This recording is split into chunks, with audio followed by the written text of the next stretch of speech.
안녕하세요, 여러분. 네, 영어 경론을 맡고 있는 박현수라고 합니다.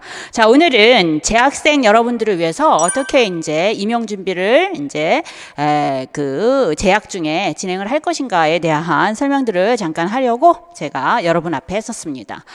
네, 아마도 이제 재학생 여러분들 중에선 제 이름이나 얼굴을 아시는 분들도 계실 것 같고, 처음 이제 보는 선생님이다 이렇게 생각하시는 분들도 계실 것 같아요. 그래서 여러분이 이제 영어 경론을 준비하시다 보면은 도움이 필요하실 때 아마 이제 제 짤 인강이라든가 뭐 이런 것들을 갖다가 통해서 이제 자주 뵐 수 있길 바랍니다. 네, 좋습니다. 그래서 박현수의 영어 경론 재학생 공부법 해가지고 제가 이제 구두로 막 설명드리는 것도 좋겠지만 여러분이 조금 더 공부를 하시면서 이제 필요에 따라서 다시 한번 보고 다시 한번 보실 수 있도록 간단한 그죠? 예, 핸드아웃 자료를 만들었어요. 네, 그래서 아마 인강에 다 올라가 있을 것 같고요. 그래서 그 핸드아웃 자료를 보면서 저희가 좀 설명을 하도록 하겠습니다. 보시면 첫 줄에 보시면 현재 진행되는 임용시험의 방향은 20세기 언어학습에 초점을 두어 중요한 것은 실전 교실 수업에 대한 클래스룸 데이터 중심의 문항들이 출제된다라는 얘기예요. 그죠? 지금 현재 진행되는 시험 문항은 어떻게 이루어진다? 클래스룸 데이터에 의해서 만들어진다라는 얘기예요. 클래스룸 데이터라고 하는 것은 현장에서 수업이 어떻게 진행되고 있는가, 무엇이 그 현장 중심의 수업에서 가장 중요한 개념이고 활동인가라고 하는 것에 초점이 맞춰서 문항들이 이루어진다라는 것입니다. 그래서 이러한 교실에서의 클래스룸 데이터에 대한 이해를 하는 것은 여러분이 사실 교생이죠. 예. 4학년에 올라가서 교생 한 달을 한다고 해서 이런 클래스룸 데이터를 이해할 수는 없어요. 그리고 이런 클래스룸 데이터에 대한 분모는 전부 다 뭐로 이어져 있냐면 background knowledge.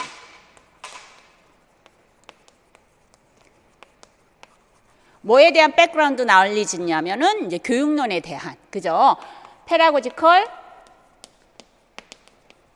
theory에 대한 백그라운드 날리지를 토대로 한 클래스룸 데이터가 나오게 된다는 얘기예요. 이해하시겠어요? 그러면 이러한 부분들에 대한 준비를 과거에 임용시험이라고 하는 것은 4학년을 졸업하고 난 다음부터서 준비를 시작하는 거예요. 또는 4학년 2학기 때부터 준비를 시작하면서 그 다음 해까지 졸업하고 나서 그 다음 해까지 준비를 하면서 임용시험을 보게 되는 그런 어떤 상황이었습니다. 그래도 이제 합격에 대한 가능성이 있었어요. 하지만 지금은 이런 클래스룸 데이터를 중심으로 출제가 되기 때문에 재학생 여러분이 재학 중에 이미 백그라운드 knowledge에 대한 pedagogical theory에 대한 백그라운드 knowledge를 가지고 실제 클래스룸 데이터에 대한 많은 접근을 해보셔야지만 지금 현재의 시험 문항에서 감점을 최소화하고 온점을 맞아서 바로 단번에 합격할 수 있는 그런 임용 전략을 세우실 수가 있다라고 하는 것입니다. 그래서 바로 That's why죠. 제가 이 자리에 서 있는 거죠. 재학생 여러분이 재학 중에 어떻게 준비하면 가장 효과적일 것인가. 재학 중에 이 4년이 얼마나 귀한 시간이에요. 그리고 이 여러분이 이제 사범대에 들어오셨다라고 하는 것은 교사가 되기 위한 목적이잖아요. 그렇기 때문에 이 4년을 그냥 허투루 보낼 필요가 없다 이런 얘기예요. 물론 학과 공부도 열심히 하셔야죠. 학과 공부가 바로 이제 실제 여러분이 교사가 되었을 때 토대가 될 수도 있으니까요. 학과 공부도 열심히 하지만 또 학과 공부와 다르게 이제 사실 임용시험은 그죠? 실제 이제 국가시험에 초점이 맞춰서 조금 더 집중적인 그러한 공부라든가 정리가 좀 필요합니다. 그래서 그러한 시간들도 같이 분배를 하면서 대학 4년을 보내시면 여러분이 대학 4년 중에 그죠? 4학년 말에 바로 단번에 합격이라고 하는 행운을 거머쥘 수도 있을 것이다 라고 하는 것입니다. 그래서 그렇게 하기 위해서는 우리가 어떻게 해야 될 것인가 라고 하는 부분들 제가 이제 오늘 가장 핵심적인 내용은 첫째 뭐예요? pedagogical theory에 대한 백그라운드 knowledge를 키우자. 언제? 2학년, 3학년, 4학년 1학기까지. 그리고 이제 클래스룸 데이터를 바로 이제 클래스룸 데이터는 여러분이 쉽게 접근하기는 어렵잖아요. 그런데 지금 현재 임용시험과 같이 근접한 클래스룸 데이터를 만들어내는 것이 저희가 9월, 10월, 11월 모의고사라고 보시면 되겠습니다. 그래서 4학년 2학기에 학사 일정이 좀 여유가 있으신다라고 한다면 9월, 10월, 11월에 대한 모의고사를 토대로 해서 클래스룸 데이터에 대한 좀 정리를 좀 하시고요. 클래스룸 데이터를 토대로 해서 실제 여러분이 그죠? 당년도에 그 임용 시험에 대한 예측도 좀 해보시고 답안을 쓰도록 하는 요령들도 배우시고 이렇게 준비를 하시면 그죠?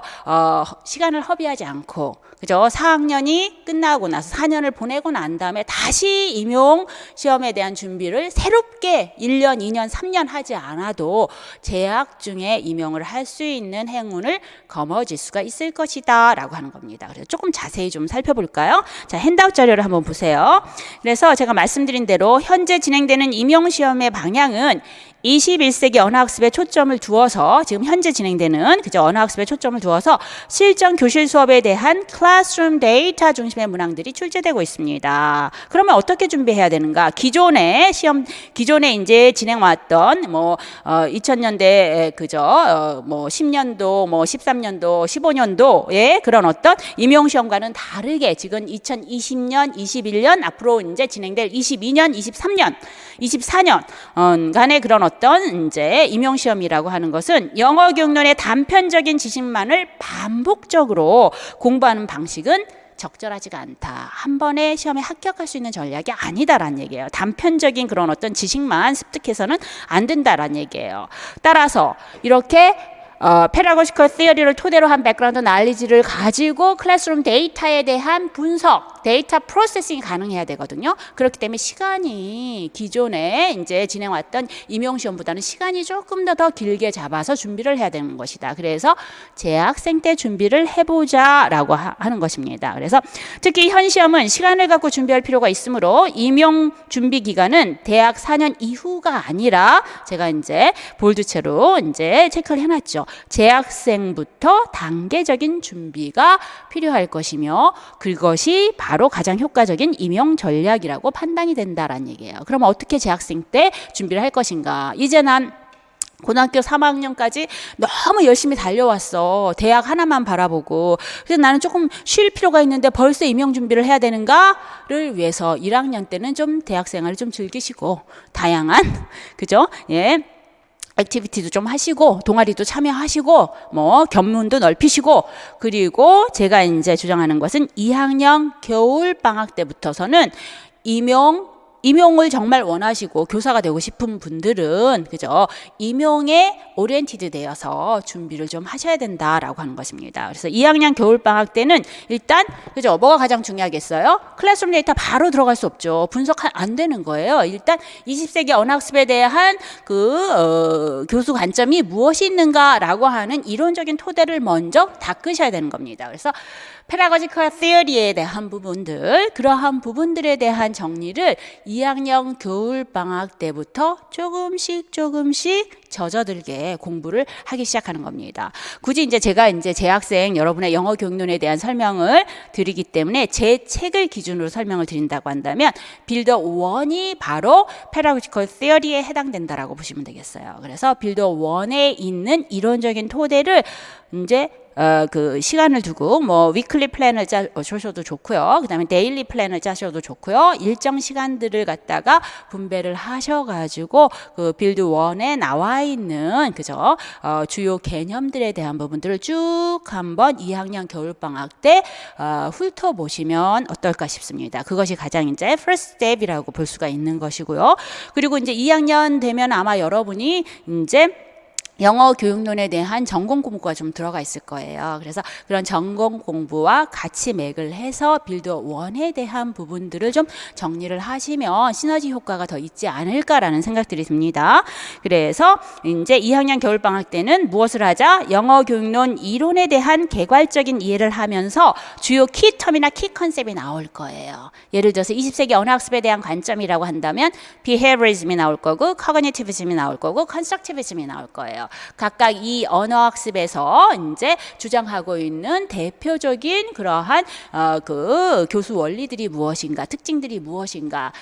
가령 예를 들어서 컨스트럭티비즘은 이제 앞으로 여러분이 배우시겠지만 구성주의 관점인데 그 안에서 가장 중요한 것이 learner centered instruction이에요. 그리고 schematic knowledge를 활성화하자라고 하는 거예요. 그러면 이 learner centered instruction은 어떠한 수업을 나타내는 것이며 schematic knowledge는 왜 활성화를 시켜줘야 되며 schematic knowledge를 활성화시켜주도록 하기 위해서는 어떻게 해야 될 것인가 라고 하는 주요 키 텀이나 키 컨셉들을 좀 뽑아서 정리를 해보는 시간을 가지면 효과적이겠다라고 하는 것입니다. 그것이 이제 첫 번째 스텝이라고 보시면 되겠고요.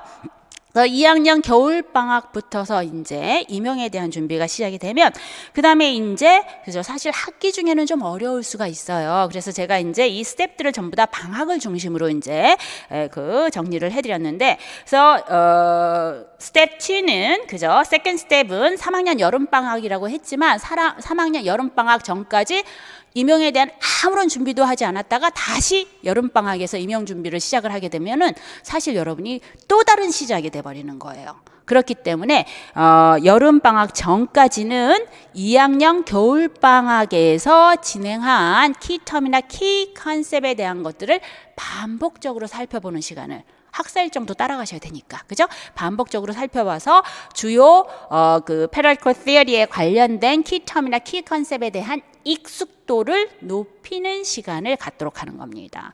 그래서 방학 때 새로운 영역에 대한 공부를 하고 그 다음에 방학이 끝나고 난 다음에 그 영역에 대한 익숙도를 높이도록 하는 그런 반복 학습을 하게 되는 것이고요. 그래서 또 새로운 방학, 여기에서는 3학년 여름방학이 되죠. 이 3학년 여름방학 때는 그죠? 예, 교육론의 이론적 준비를 토대로 진행되는 실전 교실 지도 원리. 제 이제 책에서 보면 제가 빌드 1, 2, 3, 4까지 있죠. 2에 해당되는 것입니다. Practical Teaching에 대한 부분들이 나와 있어요. 그래서 실제 교실 안에서의 기능지도, 어떻게 듣기를, 어떻게 말하기를, 어떻게 읽기를, 어떻게 쓰기를, 어떻게 발음 지도를, 어떻게 문법 지도를, 그리고 이러한 교실 상황에서 클래스룸 테스팅은 어떻게 해야 될 것인가 라고 하는 실전 교실 지도 원리들을 담고 있는 내용들이 있어요. 그래서 3학년 여름방학 때는 그죠, 이 빌드업 2에 있는 실전 교실 지도에 대한 부분들을 가지고 이제 준비를 해보자라고 하는 것입니다. 그리고 3학년 때부터는 아마 여러분이 기본서라고 하는 그죠? 예, PLLT와 TBP에 대한 부분이 나갈 거예요. 그래서 PLLT는 빌드업 1이 그것을 다 담고 있고요. TBP는 빌드업 2가 다 담고 있습니다. 그래서 2학년 겨울방학 때 이제 여러분이 빌드업 1을 가지고 그죠, theoretical background에 대한 준비를 하시면 PLLT 나가기가 훨씬 더 손쉬워요. 학사 일정에서 반복이 또 되기도 하고요. 그 다음에 이제 TBP에 대한 부분들을 3학년 때 같이 나간다고 한다면 빌드업 2와 같이 맞물려서 또 다른 또 시너지 효과를 만들어낼 수가 있을 것입니다. 그래서 실제 이런 키텀이나 키 컨셉들은 반복적으로 노출되는 게 굉장히 필요하거든요. 단순 암기를 통해서 파악할 수가 없어요. 그래서 서서히 understanding이라고 얘기하죠. 이해를 토대로 해서 각각의 교실 수업에 대한 특징이라든가 원리에 대한 부분들이 숙지가 되어야지만 그 다음에 클래스룸 데이터에 대한 데이터 프로세싱이라든가 어널리시스가 가능하고 그죠? 그래서 올바른 방향으로 데이터를 접근을 해서 정확한 근거를 토대로 한 답안을 작성할 수 있는 그러한 과정까지 나갈 수가 있겠다라고 하는 것입니다. 그래서 여름방학 때는 그죠, 예, 빌드업 2를 토대로 한 개괄적인 교실 지도에 대한 개괄적인 정리를 좀 하시고요. 마찬가지로 빌드업 1에서 이제 2학년 겨울방학에서 했던 것처럼 이제 3학년 여름방학 때도 이제 빌드업 2에서 교실 수업의 이제 주요 특징들, 어떻게 듣기를 효과적으로, 듣기 전략은 어떤 거, 어떻게 읽기를 효과적으로, 읽기 전략은 이제 어떤 거, 뭐 이러한 부분들에 대한 텀이나 키 컨셉을 키 카드로 통해서 좀 정리를 해서 다시 이제 4학년 여름방학 전까지 교실 지도에 대한 그 키 티칭 프린시플에 대한 부분들의 익숙도를 높이도록 하는 시간을 또 갖는 것입니다. 이해하시겠어요? 그래서 이제 스텝 4로 이제 죄송합니다. 예, 3학년 겨울방학 전까지, 그죠? 예, 그런 부분들에 대한 빌드업 2에 대한 이제 티칭 프린시플에 대한 부분들을 갖다가 이제 익숙도를 좀 높이고요.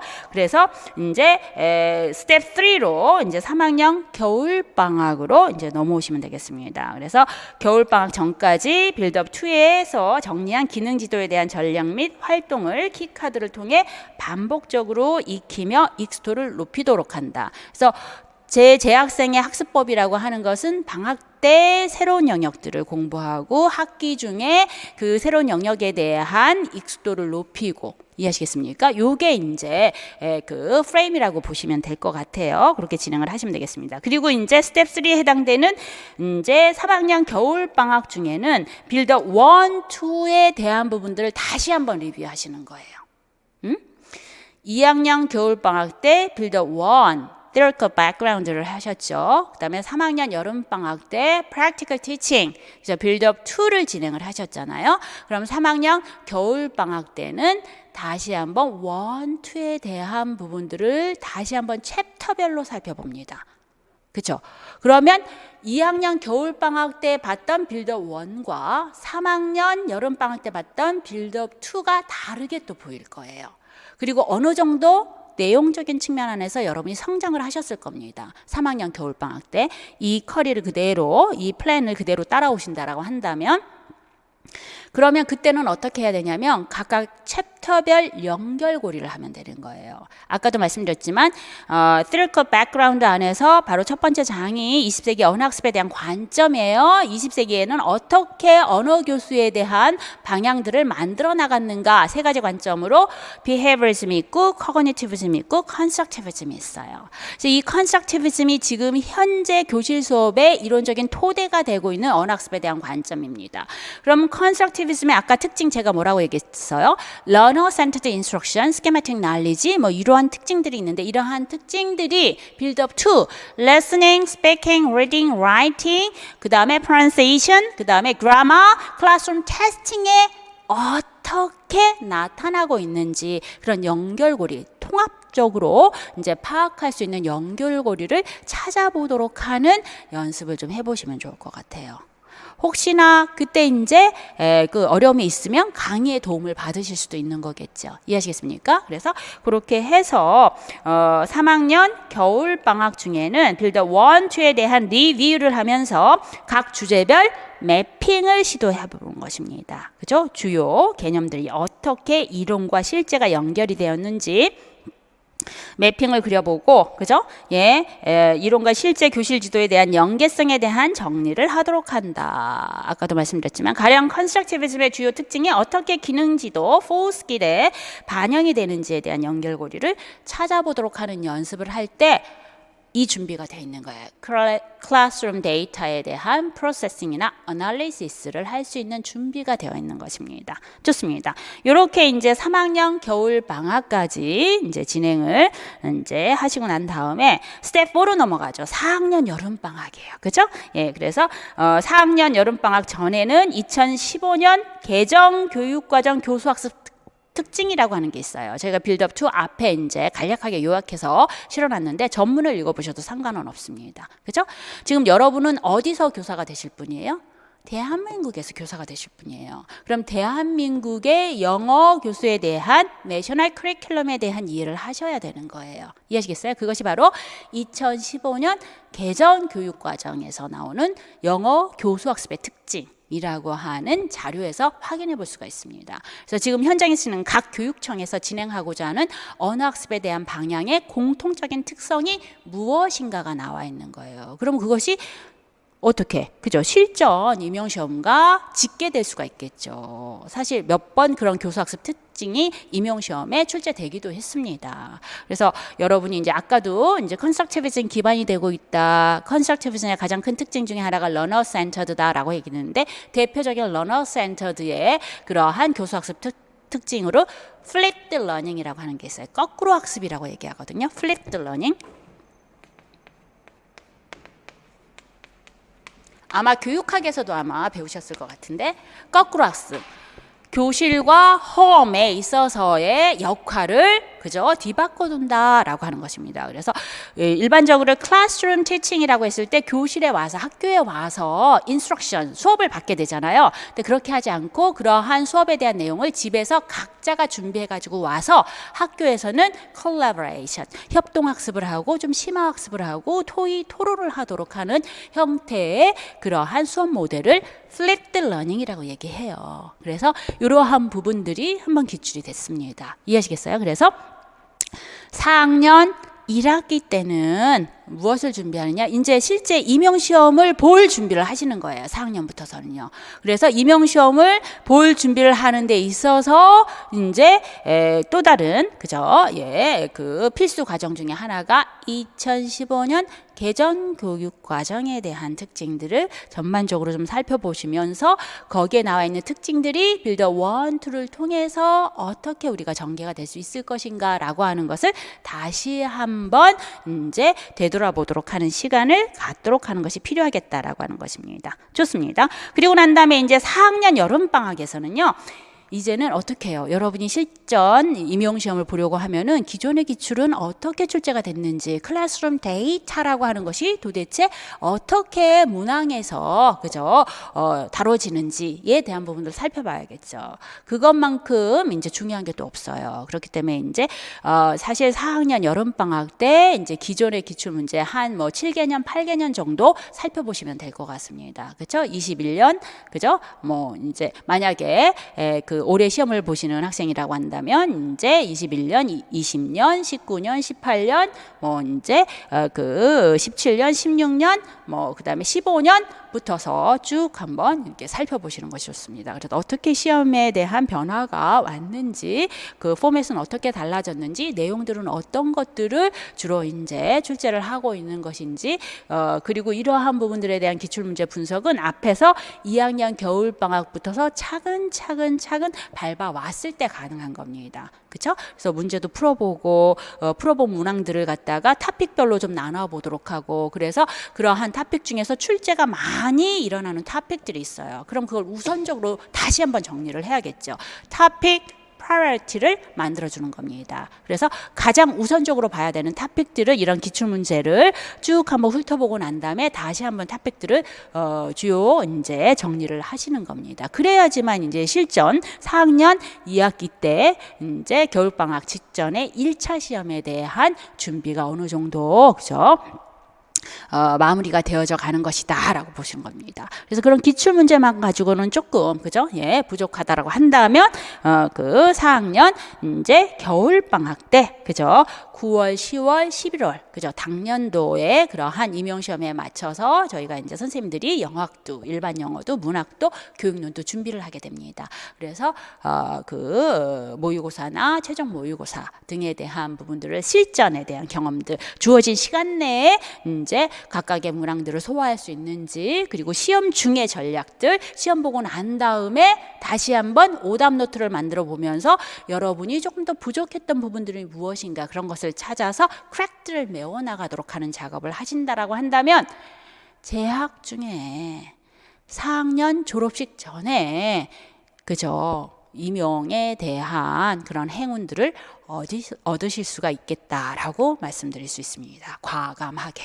이해하시겠어요? 네, 좋습니다. 그래서 이렇게 해서 예, 제가 스텝 5 그죠? 예, 5th 스텝까지 이제 어떻게 재학생으로서 이제 단번에 그죠? 임용이 될 수 있을 것인가? 어떻게 공부하면 보다 효과적일 것인가? 제가 누굽니까? 교육론 선생이잖아요. 그래서 가장 효과적일 거예요. 제가 말씀드린 방법이. 그죠? 그래서 한번 그죠? 예. 특히 지금 2학년 학생들 같은 경우에는 요걸 그대로 시작을 해볼 수가 있는 거잖아요. 그죠? 그래서 한번 이러한 부분들에 대해서 좀 따라오셔서 정말 교사가 꿈이시고 학교 현장에 가시고 싶은 분들이라고 한다면 재학 중에 진행을 하시면 좋겠고요. 이렇게 이제 2학년 때부터 시작을 하시면서 이제 어려움이 있거나 또는 전략적으로 그죠? 공부를 하면서 전략적으로 이제 힘든 부분이 있거나 그러면은 저희 연구실로 연락을 주시거나 게시판에 글을 올려주세요. 상담이 필요합니다. 라고 하면 제가 바로 전화를 드리고 상담을 받아드릴 겁니다. 네, 오늘은 여기까지 영어 교육론에 대한 재학생들 공부 방법들에 대한 부분들을 설명드리도록 하겠습니다. 네, 고맙습니다, 여러분. 다음에 만나요.